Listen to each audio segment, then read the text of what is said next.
পুকুরে জলে ডুবে মৃত্যু হলো এক শিশুর। মর্মান্তিক এই ঘটনাটি ঘটেছে উত্তর দিনাজপুর জেলার ইটাহার থানার চালুনিয়া গ্রামে। এদিন অর্থাৎ শুক্রবার বিকেলে ওই শিশুর মৃতদেহ ময়নাতদন্তের পর পরিবারের হাতে তুলে দেয় রায়গঞ্জ থানার পুলিশ। পুলিশ সূত্রে জানা গিয়েছে, মৃত ওই শিশুর নাম দীপায়ন বর্মন, বাড়ি সংশ্লিষ্ট এলাকায়।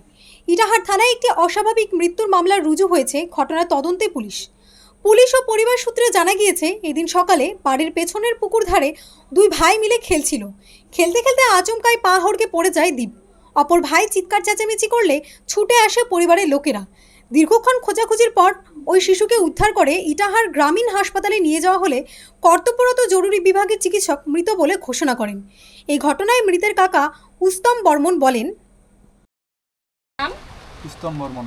যে মারা গেছে কে হবে আপনার? রাস্তা বয়স কত? 3 বছর। বাড়ি কোথায়? চালনিয়া। ওটা কোন থানা পড়ছে? Post office? ইটার থানা, পোস্ট অফিস ইটার।